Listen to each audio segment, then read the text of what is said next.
2016 has brought us a frick ton of good movies, as well as some bad ones, but we'll get to that list later. I'm holding my best of 2016 list in my hand. So, not all of these are reviewed, just to start off. List I don't recall reviewing all of them. And I haven't seen everything I wanted to see. I haven't seen Silence, Jackie, Patterson, Monster Calls. I haven't seen any of those that I did want to see. But, what could you do, I guess? But of what I did see, I'll see those later, and those may or may not be on this list, who knows. But for now, this is what I have. I'm gonna do top 15. Top 20. I'm saving. I was gonna do top 20 originally, and then have honorable mentions. But I'm gonna do my 16 through 20 is gonna be my honorable mentions, along with the other honorable mentions I was gonna get to. So let's get to honorable mentions here. So my first honorable mention is Don't Breathe. Very suspenseful horror movie that I enjoyed quite a bit. Very tense, very suspenseful, great. My next honorable mention is Fences, a movie I did not review, at least yet. Maybe by the time this is up I might have, I don't know. Fences has fantastic performances. Denzel Washington is one of the best performances from an actor this year. The dialogue is fantastic. It's a great movie. Definitely check that one out if you haven't. It's an odd movie to have in my honorable mentions, but that's Pete's Dragon. I don't know what it was about Pete's Dragon. It was just such a charming, fun movie. I don't know. It's what I needed for the time being. I don't know. I heard something. I'm crazy. So, yeah, Pete's Dragon is that honorable mention. Alright, so my next honorable mention is 10 Cloverfield Lane. I forgot to mention grades don't matter for this. Because I gave this movie an A when it came out. I actually have it in the A- now. I've rewatched it and found a couple smaller flaws, but it's still a great thriller. I love this movie still. It's fantastical spiritual sequel or prequel or whatever, or spin-off really, to Cloverfield. It's in the same universe from what I've heard, but yeah, whatever. Great suspenseful movie though. Yeah, so 10 Cloverfield Lane. And my next honorable mention is Sing Street, a very charming coming-of-age movie with a great soundtrack and fun and likable characters. I like this movie a lot. I love this coming-of-age genre when it's done very well. I actually have a coming-of-age movie on my list that I'll get to. A couple, actually. That I'll get to when I get to the actual list. And I have 4 more honorable mentions. I'm not going to go too much into detail because I've already burned enough time with this. Fantastic Beasts and Where to Find Them. Fun introduction and back into the wizarding world. Had a lot of fun with that one. Your Name, a anime movie. It was very well told, but didn't make my list. Ouija Origin of Evil, which is an interesting one to have on here, but it was a very good horror movie actually. And The Conjuring 2, another very good horror movie. So those are my honorable mentions. Alright, so starting out with number 15, I have a few animated movies on this list. This is one of them, and that is Moana. I loved Moana. Moana has a fantastic soundtrack. The Rock is great. Alahi Kruvahu, or how do you pronounce her name? She's great as Moana. The characters in Maui and Moana are very fun. The animation's gorgeous. Soundtrack, as I said, is great. Definitely check Moana out if you haven't already. 14 is another animated movie from Disney. Well, Disney and Pixar. Finding Dory. For some reason, this is on my list. For some reason, I love this movie, and I don't know exactly why. Because, yes, I have the nostalgia of the first one, and that factors into it a little bit. But I had such a pleasant time watching Finding Dory. I don't know, it's such a fun movie. It just went by so fast. Loved every second of it. I don't know. It's just something with me. I don't know. But, it was a great movie, though, in all honesty. I haven't watched it again. I have it on Blu-ray now, but I haven't watched it yet since the theater. Alright, so number 13, we'll just get right into this one. Rogue One, A Star Wars Story. It's pretty far down on my list because this movie has some problems, but I love it still. It's still a great movie. It's epic. It's a great war movie. It has fantastic direction, likable characters that aren't really developed very well. That's my big problem in the movie, but they're still fine. I still like them. And some fantastic action scenes. Gareth Edwards knows how to do size and scale and action. I'll just give him that. Rogue One: A Star Wars Story is a very fun movie. Well, fun, I don't know, epic movie. Was a lot of fun to watch, I guess, more or less. I have my Rogue One shirt right here with one of the stormtroopers on it. I just had to mention that. Oh wait, okay, Shore Trooper. Okay, that's what he is. It has the thing on the. My number 12. Sorry. My number 12 is my first coming-of-age movie on this list, and that is The Edge of 17, a very smart coming-of-age movie that, while it was a little predictable and you kind of knew where it was going, it did it in such a real way with such great performances and fantastic humor about it that it's like a John Hughes style movie. Like, you don't care. It's just so clever with its dialogue and its characters and its performances. It's a very smart coming-of-age movie, very funny. Definitely check that one out if you haven't already. Alright, so my number 11, this is an odd one on this list. Some people will agree, some people won't. Swiss Army Man. A movie that a lot of people did not get, but I love for some reason. I don't know. My sense of humor is really odd, I guess. I don't know if the concept of Daniel Radcliffe's farting dead corpse is fantastic to me. But it's not just about that. It's a deeper movie than what is present to you in the movie. You had to start thinking about it more. I've seen it 3 times now. I got the ending. I thought it worked very well after upon rewatch. And that's a movie I gave a B+ to when it came out. I have it in the A- now, just to give you some clarification on that one. But yeah, Swiss Army Man, I love that movie. I don't know. It didn't quite make it into my top 10 list. I was wanting it to, but whatever. So number 10, we're getting into the top 10 now. Hell or High Water. A great movie about brotherly love in a weird way, but it's also a great robbery movie with fantastic performances from Ben Foster, Chris Pine, there we go, and Jeff Bridges. They all do great jobs in the movie. They all play different characters, but it works. It's a lot of fun to watch. Everyone has good chemistry. Performances, as I said, are great around the board. It's such a gritty but intense movie with some good humor to it as well. Definitely one to check out. One I did like a lot. So, alright, number 9. This is probably the last. Okay, I was making sure. This is the last animated movie on my list, which means it's my favorite animated movie of the year. This took forever to figure out what my favorite animated movie of the year was. That is Kubo and the Two Strings. A movie that I actually didn't have as high as I had it until I thought about it more. But number 9 is a very pleasant spot for it, I guess. But this is such a fun, fantastical adventure, and I just love those kind of movies, and that's why it resonated with me more. The animation's beautiful, the voice acting is great, the characters are fun, the humor is great, the drama, it has a sense of melancholy to it as well, which is really weird because I say it's a very fun movie, and it is. It's a very fun adventure. But it has this like really dark sense to it, which is great. I love dark things.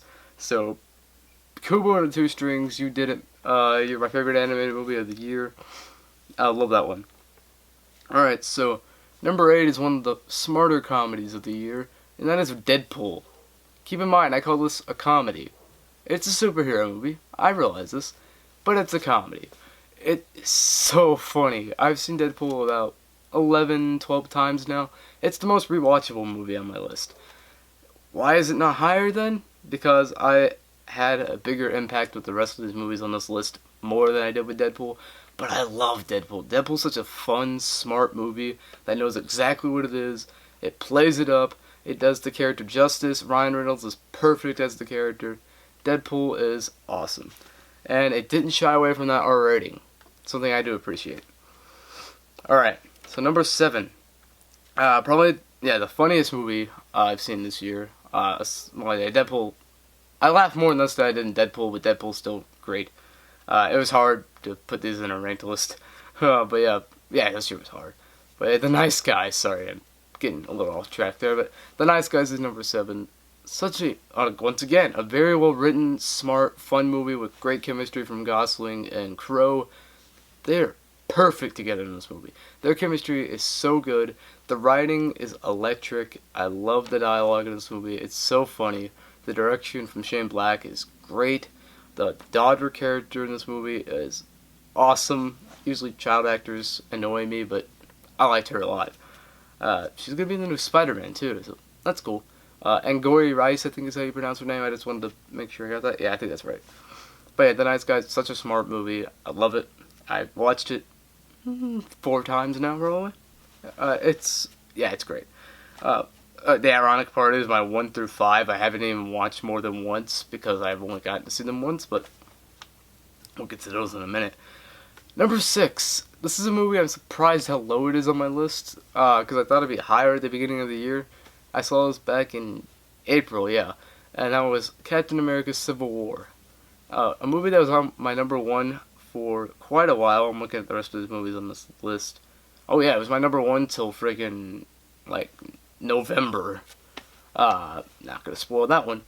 But yeah, freaking Civil War is great. It has such good action in it. It's my favorite comic book movie of the year, obviously. But the action's amazing. The humor is great. The conflict is fantastic. Team Cap all the way, boy. Yes. But the conflict's great. Everything in the movie was perfect except for the villain, which is probably why it's lower on this list. Because the villain's a little weak. The main villain, Zemo. I liked him enough, but he was pretty weak. So that's why it's not higher on this list, I think, most likely, because I'm looking at the rest of these, and it could have gotten above these, but it didn't have a big of an impact, even though I had so much fun with this movie. I've seen it several times now. It's so much fun. Yeah, it's great. But these top 5 movies had a bigger impact on me than Civil War. So let's get into the top 5 here, which we have number 5, which is Moonlight. Moonlight is a very slow, but deliberately paced slow movie. It's fantastic. It has fantastic performances from the 3 actors who play Chiron in the movie. And it's a great story about discovery, self-discovery, of who you are and how you learn to accept that in an environment that doesn't quite accept you as a person because of these things. Trying to keep it vague for you people who haven't seen the movie. It's such a, I don't know, it's such a, how do I put this? I almost said resonatory, but I don't think that's a word. I resonated a lot with the movie, even though I wasn't quite, I'm not the same as this character, I'm nothing like this character, but in the themes of the movie, I related to it more, because there are things in this movie this character has to overcome, keeping it vague, because he finds out who he is, and he has to try to accept that, so he has to overcome all this bullying and such things like that. Not the exact things I've had to overcome, per se, but I related to it in that way. I don't know, it's a hard movie to explain, it's fantastic. The cinematography is probably the best I've seen all year. Just watch that movie, it's so good. Alright, number 4 is the smartest sci-fi movie I've seen in a while, the most thought-provoking sci-fi movie I've seen in a while. That is Arrival. Arrival is on a lot of people's lists. It's a lot higher on my list than it probably is on some people's, but I love Arrival. I keep thinking about that ending twist, no spoilers, and the revelation made with that twist, and the ending, and how everything comes together, and the score, and the haunting factor of it, but also the message, the 2 messages I found in this movie. One is about communication through different languages, and how other cultures can work together, and how we should do that. We should learn different languages to work together. It's a kind of small message in the movie, but it kind of builds this big arc throughout it. And there's another message I found, which was spend as much time with your family and loved ones really as you can, because you don't know how much time you'll have. No spoilers for the movie, of course, but that's a great theme as well. I resonated with that one a little more. Amy Adams is fantastic. Second best female performance this year. First, I will mention later when we get to that one, which is gonna be exciting. But yeah, Arrival is a great piece of sci-fi. Love it.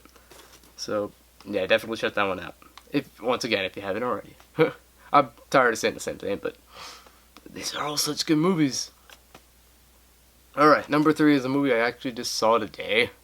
Which is quick to put it on the list, but man, this movie had an impact on me. Manchester by the Sea. Wow. Casey Affleck gives the best performance I've seen all year. From anyone, not just an actor. All year. He's perfect in this movie. It's such mundane acting that I think this movie will actually get shown in film classes a lot later on down the road, because this is a masterclass movie in terms of acting and writing and everything like that. It's not, I don't want to call it a slow movie because I didn't find it slow, but it's slow building, and it's not a very exciting movie per se. I mean, I was riveted, but it's not like a huge explosion fest. It's very quiet. It takes its time, but it's so interesting and so engaging that it blows your mind. By the end, I was just like moved. I didn't cry, but I was very moved. It was kind of like Arrival for me. I had a hard time putting this on the list somewhere, but this movie's perfect. I love it. Casey Affleck, as I said, perfect. Hope he wins that Oscar. I think he's going to. Alright, we're down to the top 2 here. This was hard, actually. I had to think about both these movies a lot, because I didn't get to see either of them again. Number 2. Drum roll, please. There's no drum roll, but still, it's Hacksaw Ridge. Wow. Mel Gibson directs these war scenes perfectly. The first half of the movie is a great story about how a man sticks to his beliefs and he can't touch a gun. Perfect story. Right there, I would have been fine with that being the story for the whole movie. But it gets even better in the last half. You go to Hacksaw Ridge, you see these explosions, you see the brutal war scenes that are just really realistic, and it's perfect. It's scary, but war is scary.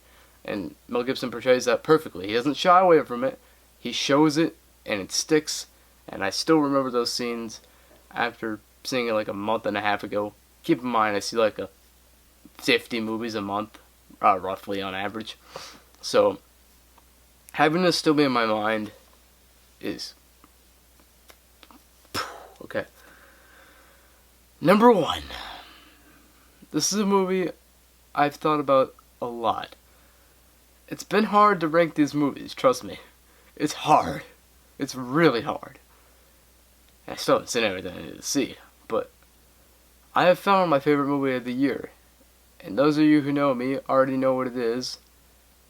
That movie is Office Christmas Party. Such a fantastic movie. So funny, and no, it's obviously not. You know it's La La Land. La La Land's my favorite movie of 2016. It's perfect. The choreography for the musical dance scenes, I should say, there we go, are perfect. The soundtrack is amazing. I listen to it on repeat. I actually do. Trust me, that's a legit fact. Sadly, I don't have a life, but yeah, Emma Stone gives the best female performance I've seen this year. Ryan Gosling gives a fantastic performance. He should get nominated as well. Not the best performance of the year, like Casey Affleck, I do think is better, but I loved him in this movie. Without him in this movie too, like just Emma Stone, yeah, without her, it'd be crap. Or no, sorry, it wouldn't be crap, but it wouldn't be as good. It wouldn't be as amazing as it is. But I think Ryan Gosling, if without him, it would have been as amazing as it was too. So, but they have perfect chemistry in this movie. Everything in this movie is absolutely perfect. Damien Chazelle directed my favorite movie of 2014, Whiplash, and I love that movie. But I think La La Land is a better movie than Whiplash. I'm just being honest here. I love this movie so much. It's about how dreams, it's about pursuing your dreams and not letting anything stop you, but what can come of a cost. There we go. for pursuing your dreams, and that message is done perfectly. It was unpredictable. Loved it. So that is 2016. We're done with the year. Top 10 worst list coming to you soon. I think it's gonna be top 10, yeah. Top 10, top 15, something like that. But, man, was this a good year. This list isn't even quite official yet. It's just what I have, because I'm gonna try to keep it finalized, but I still have to see a freaking crap ton of movies. So, we'll see what happens in that meantime. But, so, yeah, that's my top 10, or sorry, top 15 best movies of 2016 list. So, peace.